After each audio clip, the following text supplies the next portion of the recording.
and you feel like you don't have a clue. I felt that way.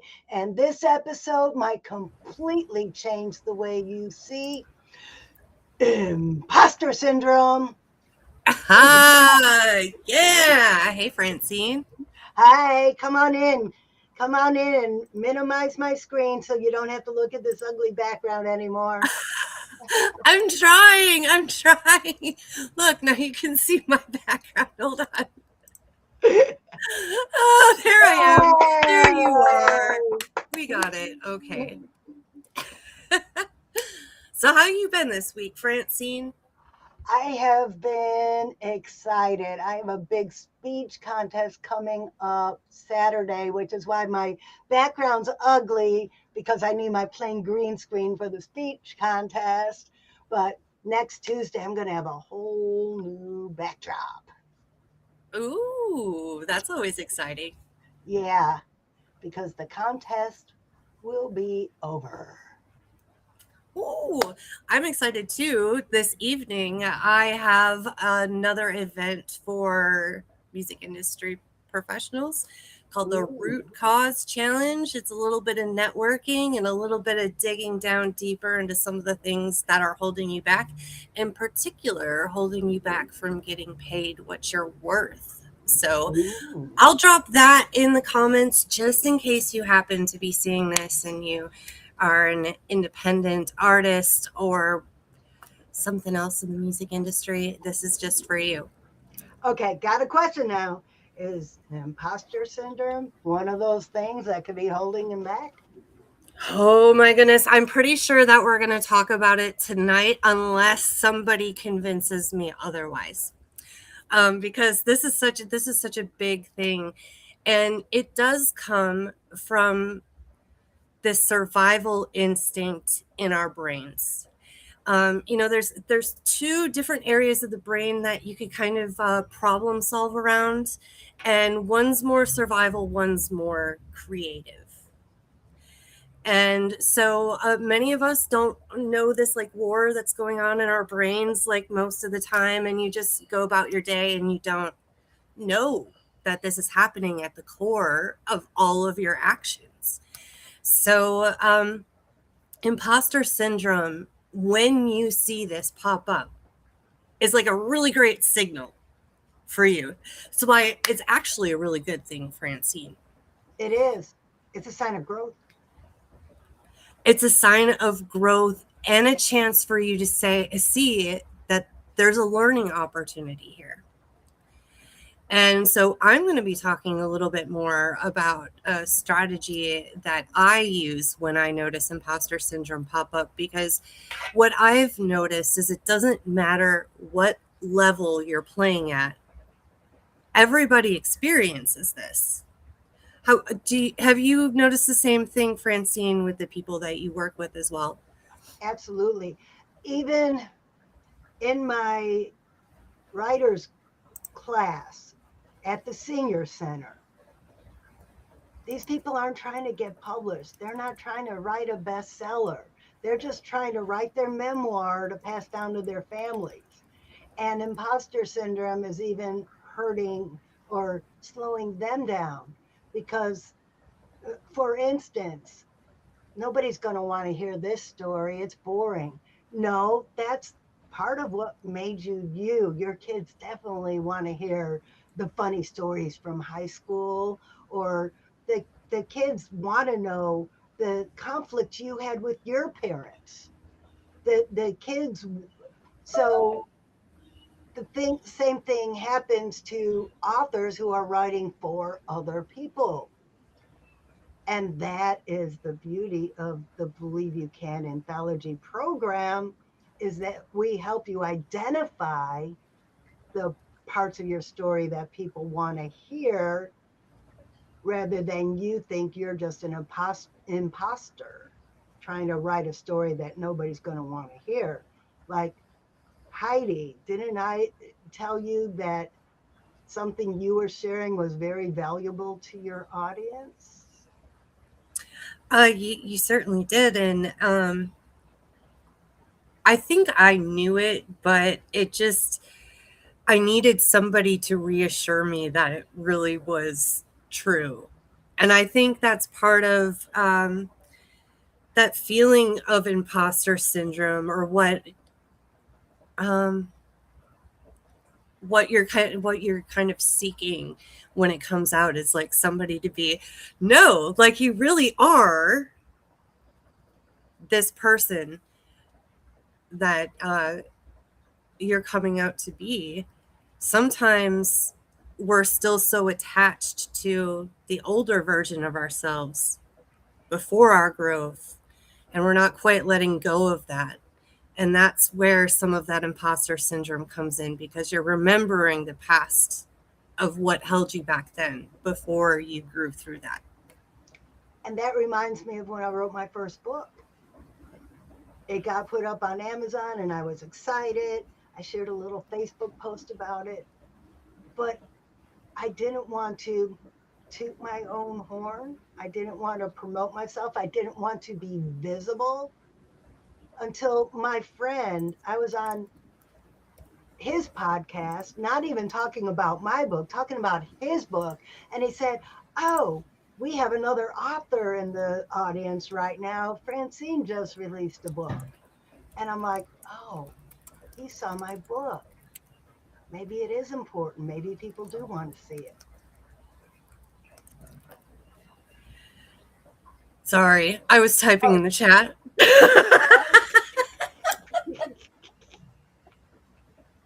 that's quite all right. I, I, I thought that maybe what I said wasn't a complete sentence and you didn't know I finished.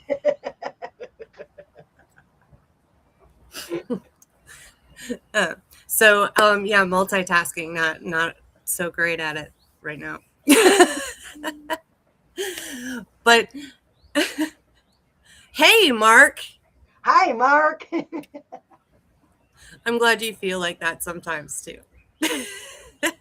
Well, it's universal. Everybody does at some point of their life. Yes, yes. Um, so Francine, when do you usually see imposter syndrome pop up in your life? Whenever I'm trying something new, because I'm not the kind of person to get everything all right, all perfect. I'm not the kind of person who waits till everything's done to share it. I'm a let's put it out there and see what happens. And then if nobody looks at it, I'm like, well, maybe I don't know what I'm talking about. Maybe they don't like me. Oh no. And then I realized that it's the algorithm that only 10% of the people who know me are ever going to see what I put up. Or if I'm on YouTube, the right people might not be seeing it because it's funny. I could post the same exact video on YouTube and Facebook. On YouTube, I get 40 views, and on Facebook, I get 500. So a lot of it depends on the audience. And that's what a lot of people think. If they don't have a lot of likes, they think, oh, I'm not good enough. And that imposter, that's the data your brain gets. I'm not good enough because nobody likes my stuff. Maybe the right people aren't seeing it. I just I just realized I left something cooking. Keep talking, Uh-oh. baby. Okay, I'll keep talking. So, oh look, there I am on the other side. Well, anyway, what Francine was talking about is a saboteur that we all have. It's a very common saboteur called the judge. And the judge likes to judge ourselves, other people, and the situations that we're in. And there's something about our brains that's just like, I must have an answer. I must know the answer. And sometimes it will settle on an answer that isn't necessarily true, just to satisfy, I have an answer to this. And if you don't stop, when you don't slow down, when you're always hustle, busy, busy, busy, a lot of this stuff can fly under the radar, and you don't realize that sometimes you might be misjudging a situation, which, Francine, when you're talking about posting on social media, if I instantly react and judge myself and say, you make horrible content, nobody likes it, you should stop doing it. Okay, that is exactly what my judge voice says to me when I post and nothing happens. I'll be completely honest. So I can choose to listen to that voice and quit, or there's something else that I like to do. And if you continue to try and problem solve your way around like a self judgment like that, you will fall deeper and deeper into self judgment because that's all you're focusing on is you're focusing on that judgment. So you've got to interrupt it somehow. Francine, how do you think that you'd interrupt that, downward spiral of rumination that just keeps you stuck? What I do is I find something I'm good at. So when I get stuck, say I have writer's block while I'm writing something, Mm-hmm. I will go into Canva and just play and be creative and have fun, whether I use it or not. But it's something that my brain sees as successful.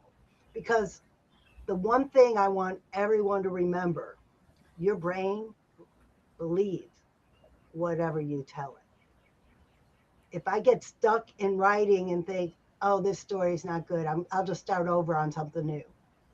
No, I get up, I walk away, I do something I'm good at. Now my brain says, woohoo, I succeeded, I'm good at this. Then I go back to the writing with that attitude. Just like Heidi said, once you start going down, if you keep in that same self talk, you will keep going down. You need something to disrupt it, whether it's a walk in nature, whether it's going playing with your pets, whether it's even retail therapy. I'm not telling everyone to just go spend more money than you have, but just getting out of whatever you're doing and changing the way you think. And it could be something as simple as just paying attention to one of your senses for a couple minutes.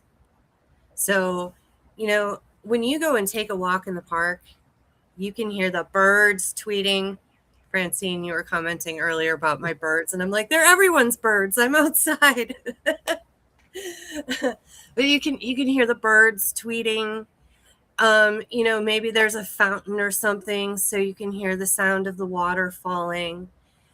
You're maybe wearing flip flops and you can feel the grass on your feet.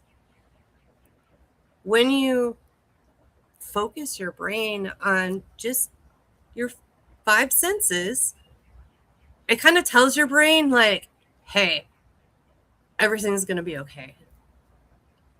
It's going to be okay. Totally. Right? And even what you were talking about, Francine, the going and doing something that you're good at and then celebrating afterward how much fun that was, we don't do that nearly enough for ourselves. And it's no wonder that there's people walking around like, I'm just not happy. Sometimes you're not even allowing yourself to be happy doing things that make you happy. Well, So, back when I was a holistic health coach, I'd always suggest don't change everything all at one time. Change one thing until it starts feeling comfortable, then change something else. So if you have imposter syndrome set in, change one thought. If your imposter syndrome is crushing you, I can't do this. I'm not a writer. I have stage fright. I don't want to put myself out there and be visible because a lot of writers have problems with visibility. Sue hates being on video. Sue's one of the authors in the Believe You Can anthology. And we're working through that. And Anna, one of our children's authors, is helping her too by having her with her son Ben to give her a little moral support about being recorded and being on social media. But where I'm getting with this is if Sue just tried to be out there on all the different platforms all at one time, it would be overwhelming. But to get over her fear, we started with she comes to our weekly meetings and participates. So she's in the Zoom environment. Then Anna did a video without her talking, with just music and Ben and her pointing to things. So there's just a little bit of exposure. Now we're working on Sue actually talking on video. So she could see when she got 3,000 views, that was a real morale booster to say, woohoo. And now she's more into trying to do more. So don't try to push yourself into it all at once. Baby steps. And that's why the Believe anthology is great if you want to be an author, because you're not sitting down to write a 70,000 word book. You're writing 12 to 1,500 words with the support of a team. And what you're explaining is a strategy behind building better habits. So what we're doing with the Believe anthology is helping you to build these better habits, kind of like small rewards. I don't know how many of you out there have a dog, but when you do dog training, they tell you that if the dog even somewhat like goes in the direction that you wanted them to go into, you're going to reward them for that. It wasn't the right trick, but they kind of paid attention, so they got a reward for that. And then the next time it got a little closer, and you just keep rewarding it for all these little teeny tiny steps. And you would be surprised on how motivating this is. Me personally, I used to have the unending to-do list with like pretty much no celebration at the end. It's like, oh yeah, I did that stuff. And like, or I would be trying to build a new habit, and I just wouldn't be doing it. And what I came to realize was I just had the level set too hard. I was trying to play at level hard when I was just starting at the beginner level. And it's no wonder I wasn't getting started. That's a good point. How many people are stuck in comparison? You look at some influencer that's been doing it for 8 to 10 years, or if you're a singer, you look like at the people like Shania Twain, or I can't think of any other names right now, but you're just starting out. You can't look at the people who are already there and say, well, I'm not like them, I suck. You have to look at where you are and what your next step is. And I'm glad you brought that up, because that's the next step in my antidote for imposter syndrome.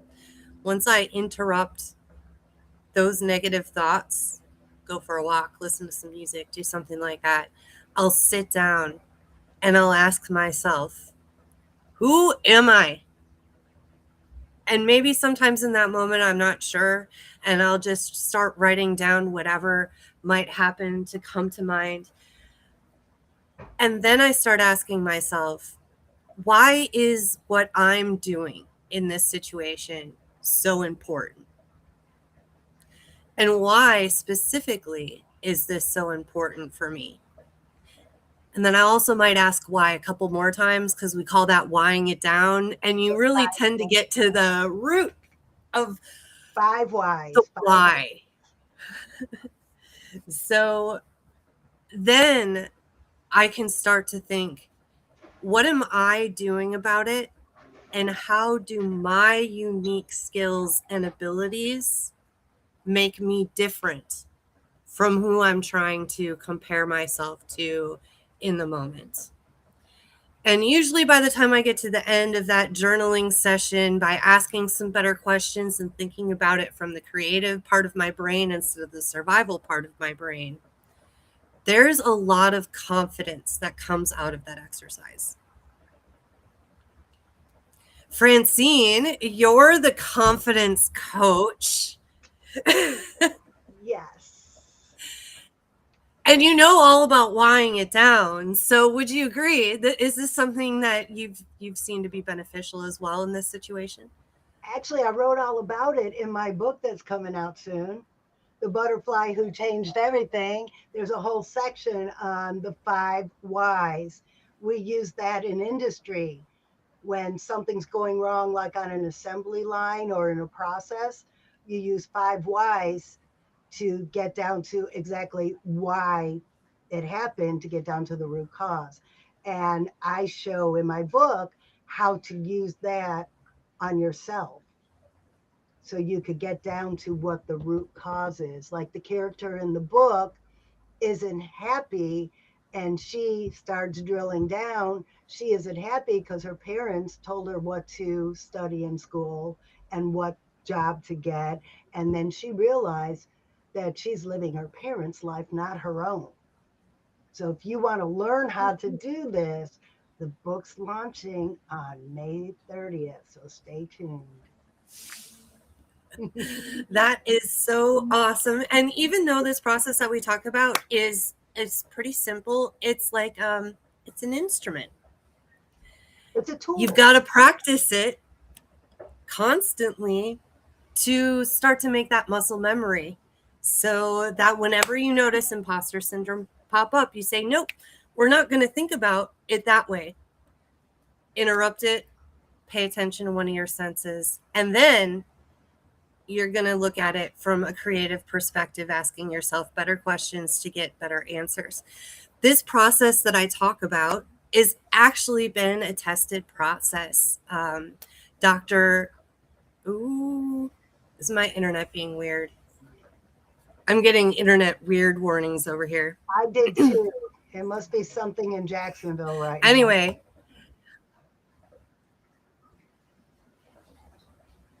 Anyway, Dr. Shirzad Shazim published a book called Positive Intelligence, and he also has this fantastic program that I'm a certified coach for.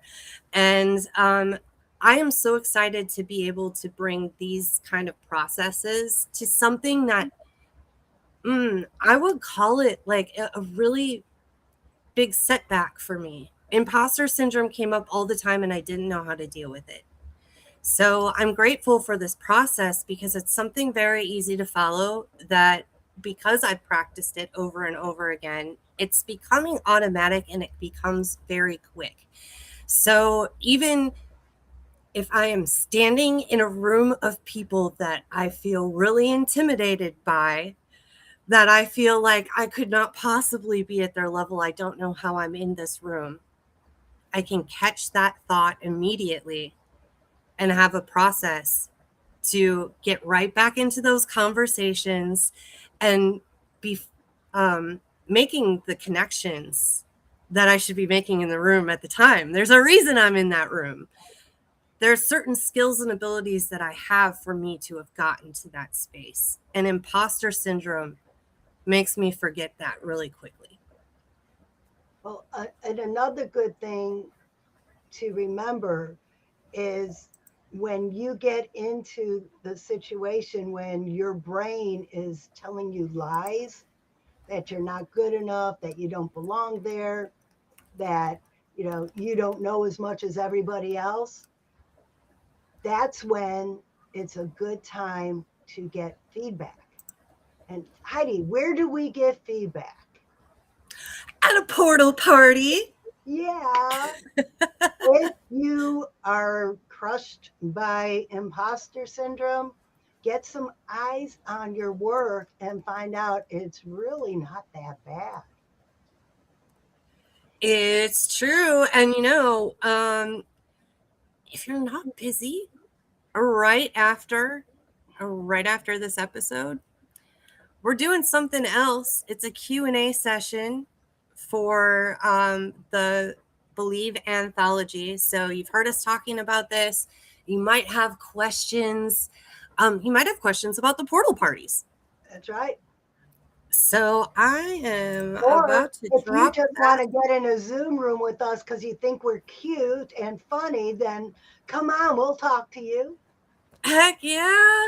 Can So you I put put the link in the chat. It's got the calendar sign up, so you can get the Zoom link and get into the room. That's right after we're done with this episode.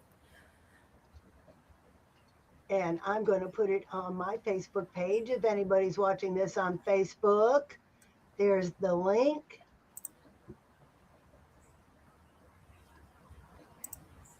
Because we want to help you with whatever project you are doing, whether you're writing a book, a song, ad copy, social media content. We might not be experts in what you're doing, but we do have opinions about what we see, hear, and feel. I got some of the best feedback on my work from people who had no clue what I was doing. But what I said didn't make sense to them. So I was able to change what I was saying so other people could understand it. If you stay in your head, you're too close to what you're doing. And you might be missing key points in explaining it to somebody else. Heidi, we experienced that in your portal party when we edited your story a bit. I told you we need to expand this, we need to add more here, you need to explain why about this. So that's another reason people feel imposter syndrome, because you're saying it, but you might not be saying it in a way where people receive it the way you intend it to be received. And then that makes you feel bad or like an imposter because you're not conveying the message that you're intending to convey. And that's where the portal parties are huge. And the Believe anthology program gives you, it'll give you plenty of opportunities to get that, woohoo, I did it. Like, woohoo, my chapter's done and edited and ready to go. And when you get a rough draft, we're going to celebrate your rough draft. When you edit your rough draft, we're going to celebrate your rough draft. When your edited copy goes to Terry, our professional editor, we're going to celebrate when she loves it. So that's your one opportunity to overcome imposter syndrome by letting us help you celebrate your achievements and your success. Yes, Francine. And we just had another awesome episode. I enjoyed talking about the imposter syndrome because I see Here's Sue. Sue, did you hear us talking about you today?